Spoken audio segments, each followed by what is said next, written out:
Hi love birds, எல்லாரும் எப்படி இருக்கீங்க? நல்லா இருக்கீங்கன்னு நம்புறேன். நம்ம போன பார்ட் 1ல வந்துட்டு நம்ம பாதி தூரத்துக்கு எல்லாமே சொல்லிட்டோம். பார்ட் 2 பார்க்குறவங்க தயவு செய்து பார்ட் 1 பார்க்கலனா பார்த்துட்டு வந்துருங்க. இல்லனா பார்ட் 2 உங்களுக்கு புரியாது. வாங்க வீடியோக்குள்ள போலாம்.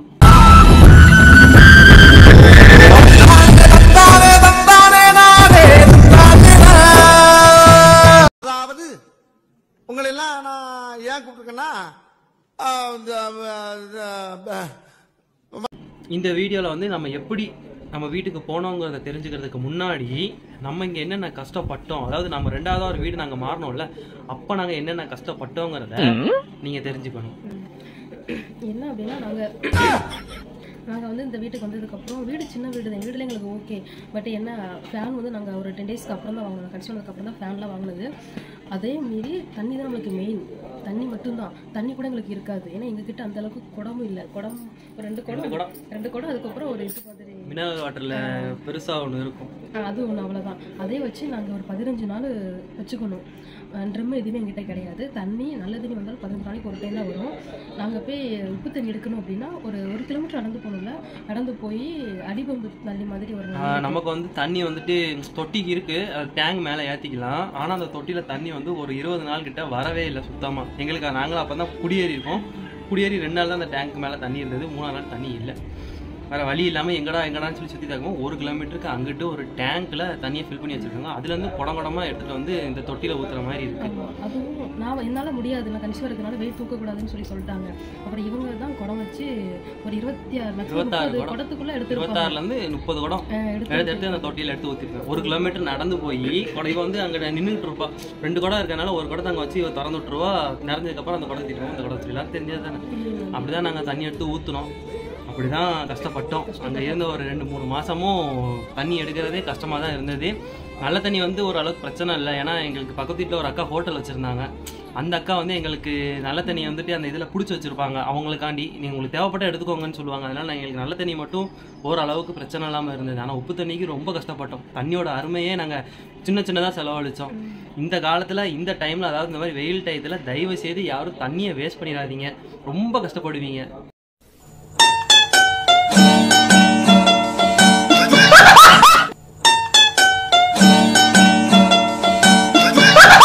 சின்ன தண்ணியாக இருந்தாலும் அளவாக செலவு பண்ணுங்க, அதான் நல்லது. இனிமேல் வர காலத்தில் காசை விட தண்ணிக்கு தான் மதிப்பு அதிகமாக இருக்கும். பக்கத்து வீட்டில் அவங்க மட்டும் இல்லாட்டி நாங்கள் ரொம்பவே கஷ்டப்பட்டிருப்போம் தண்ணிக்காண்டி. ஏன்னா நாங்கள் ஃபஸ்ட்டு இருந்த வீட்டில் ஓகே தான், எங்களுக்கு இல்லைன்னா சொல்ல. ஆனால் இந்த வீட்டில் இருக்கப்போ அந்த அக்கா நிறையாவே ஹெல்ப் பண்ணியிருக்கிறாங்க. நிறையாவே சொல்லலாம். ஆமாம், நாங்கள் எங்களுக்கு வந்து பயன்படுத்தி புதுசு தான். பட் நாங்கள் யார்கிட்ட பேசுனது கிடையாது. அவங்களாவே வந்து சொல்லுவாங்க தண்ணி வேணால் எடுத்துக்கோங்க, யூஸ் பண்ணிக்கோங்க. நாங்கள் எந்நேரமும் கதவை மூடியே தான் போட்டு வச்சுருப்போம், திறந்தெல்லாம் வச்சுருக்க மாட்டோம். கதவை மூடி போட்டு வச்சுருப்போம். நைட் நேரம் ஆச்சுன்னா தான் வெளியே வந்து உட்காந்துருவோம். நம்ம போன வீடியோவில் சொல்லியிருப்பேன், ஃபோன் யூஸ் பண்ண மாட்டோம், உட்காந்து பேசிகிட்டே தான் இருப்போம். அதனாலே என்னவோ நாங்கள் வெளியே ஒரு 6 மணிக்கு மேலே உட்காந்து பேசுவோம், அவ்வளோதான். அதுக்கப்புறம் அமேசான்லேருந்து வேலை வந்துட்டு எனக்கு ரொம்ப தூரமாக ஆயிடுச்சு. வண்டி வேறு ரிப்பேரு.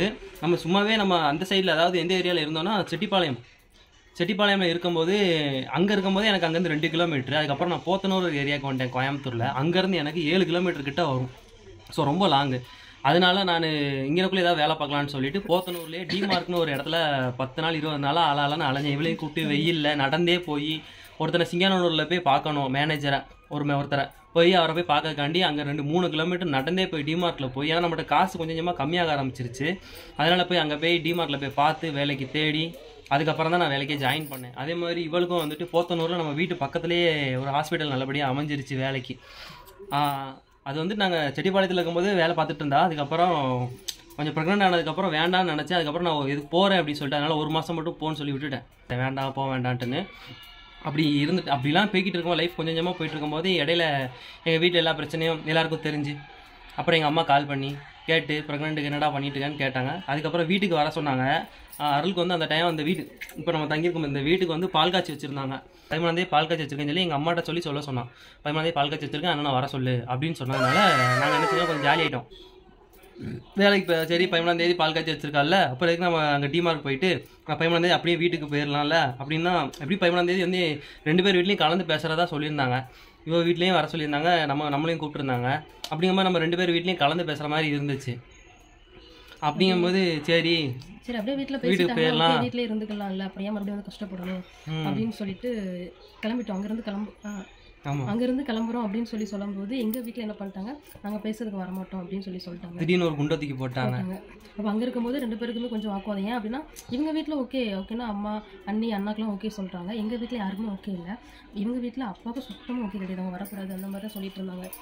ஆமாம், இப்போ எங்கள் வீட்டில் ஓகே சொன்னதுன்னா 2 பேர் வீட்லேயும் கலந்து பேசி ஓகே வாகும் இப்படி பேசிகிட்டு இருக்காங்கன்னு சொல்லிட்டு நான் எங்கள் வீட்டில் சண்டை போட ஆரம்பித்தேன்.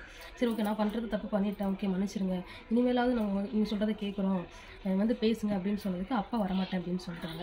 அப்புறம் அம்மா மட்டும் தான் சரி ஓகே நீ வரப்போ சொல்லு நான் வரேன் அப்படின்னு சொல்லியிருந்தாங்க.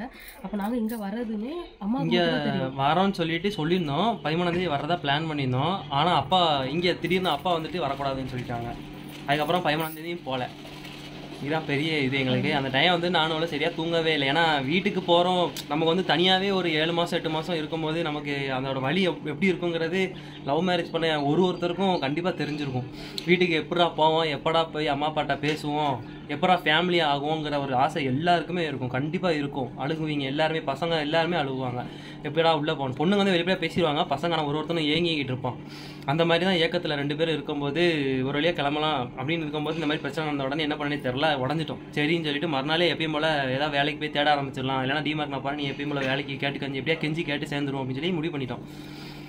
வேலைக்கு போனோம். இவளுக்கு பதிலாக இன்னொருத்தவங்களை வேலைக்கு போட்டாங்க, நான் இருந்த இடத்துல இன்னொருத்தவங்க வேலைக்கு போட்டாங்க. இதுதான் பெரிய ட்விஸ்டே. ஏன் அப்படின்னா இவங்களுக்கு ரொம்ப நாளாக வேலைக்கு அலைஞ்சி ரெடி பண்ணிட்டோம். நாங்கள் டக்குன்னு ஊருக்கு போகிற சந்தோஷத்தில் அவங்க கால் பண்ணும்போது நாங்கள் ரெஸ்பான்ஸ் பண்ணலை, வேண்டாம் அப்படின்னு சொல்லியிருந்துருக்கணும். தப்பு எங்கள் மேலே தான், நாங்கள் எதுவுமே சொல்லலை.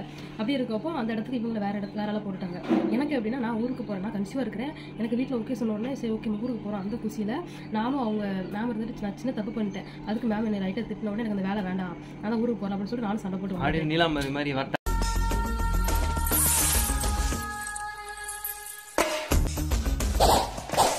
அப்படின்ட்டு படைப்பா மாதிரி சண்டை போடல. பட் எனக்கு வேணாம் அப்படின்னு சொல்லி கோவப்பட்டு வந்துட்டேன். நான் வேலை பார்த்துட்டே இருக்கும்போது வேண்டான்ட்டு வந்துட்டேன். ஏன்னா சந்தோஷம் தான், அஊருக்கு போகிறோம், அவ்வளோ நாள் கஷ்டப்பட்டுருக்கோம், ஒரு 8-9 மாதம் கஷ்டப்பட்டுருப்போம். 8 மாதத்துக்கு மேலே யாருமே இல்லாமல் ஒரு மாதம் வந்து நம்ம அங்கே கோயம்புத்தூர் ஒசூர்னு அலைஞ்சி இது பண்ணோம். ஒரு மாதத்துலேருந்து அங்கே கோயம்புத்தூர்லேருந்து எப்படியே மூவிங் ஆகுது. 8 மாதம் கரெக்டாக கனெக்ட் பண்ணோம். ஏன்னா யாருமே இல்லாமல் நாங்கள் ரொம்பவே கஷ்டப்பட்டுருக்குறோம். சாப்பிட்றதுக்கு பைசா இல்லாமல் நிறையவே எங்கே போனால் நடந்தே தான் போவோம். எனக்கு ஓகே இவங்க கூட போகிறது பிடிச்சிருக்கும், பட் இருந்தாலுமே இவங்க கொஞ்சம் ஃபீல் பண்ணுவாங்க கன்சீவ் ஆனதுக்கப்புறம் நீ நடந்து போகிற. இன்னும் நிறைய பேர் வந்து கமெண்டில் கேட்டுட்டு தான் இருக்கீங்க, கன்சீவ் வந்துட்டு எப்போ ஆனாங்க அப்படின்னா நாங்கள் கோயம்புத்தூருக்கு வந்து 1 மாதம் கழிச்சு கன்சீவ் ஆனோம். வந்து ஒரு கொஞ்ச நாள்லேயே கன்சீவ் ஆகிட்டா. அந்த வீட்டில் இருந்து வேற வீடு, அந்த வீட்டில் இருந்து வேற வீட்டுக்கு மாறினோடனே கன்சீவ் ஆகிட்டா. நம்ம எப்படி பார்த்தாலும் ஒரு 9 மாதம் கிட்ட இங்கே தான் இருந்திருப்போம் நினைக்கிறேன். ஒரு 8 மாதம் இருந்திருப்போம் இங்கே. 8 மாதத்துல அங்கே வந்து கன்சீவ் ஆகிட்டா.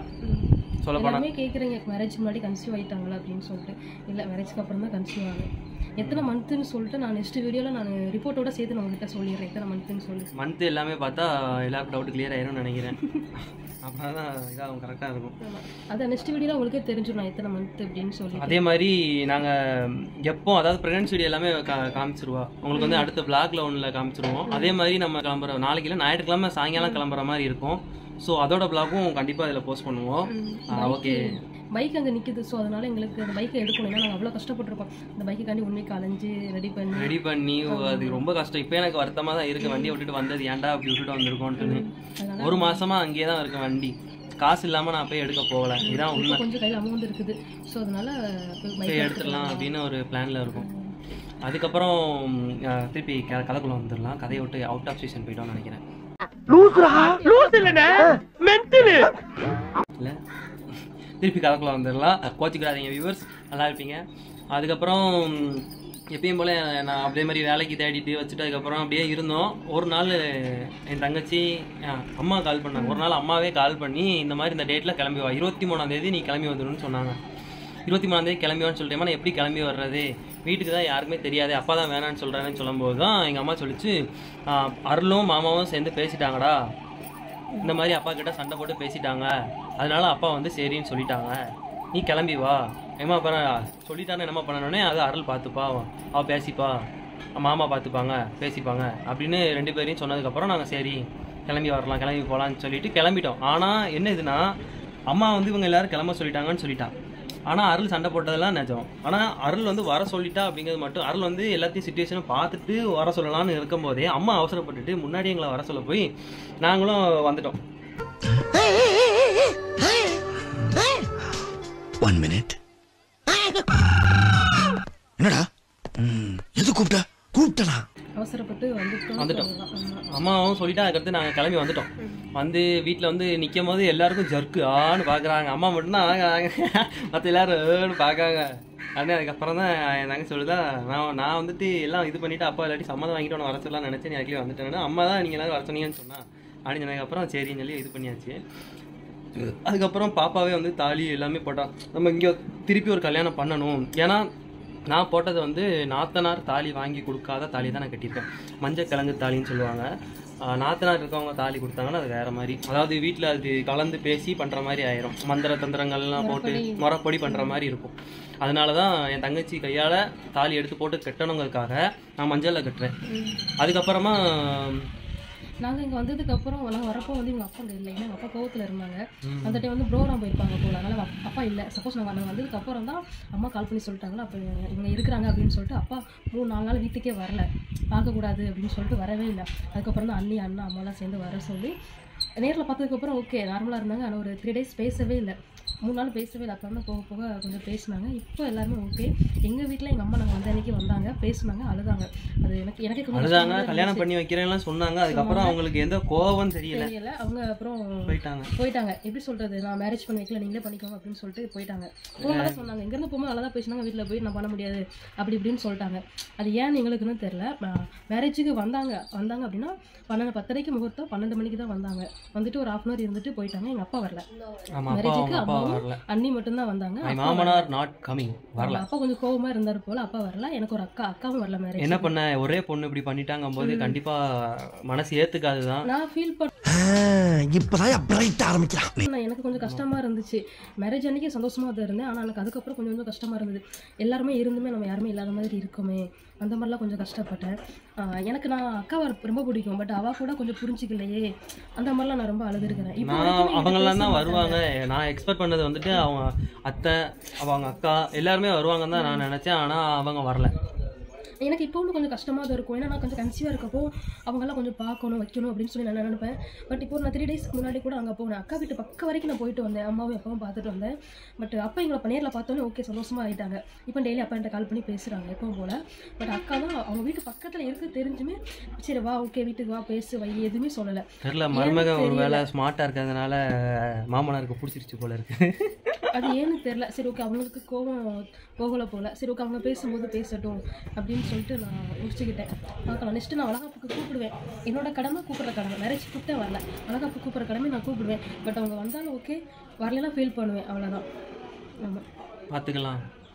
வளகாப்பு வந்துட்டு என்னைக்கு எப்போ எல்லாமே உங்களுக்கு வந்துட்டு பிளாக் பை பிளாகாக ஒரு பிளாக்லையா ஒரு அதாவது சீரியஸ் வெப் சீரிஸ் மாதிரி பார்ட் பை பார்ட்டாக போயிட்டே இருக்கும். அடுத்த பிளாகில் சந்திக்கலாம். பாய்.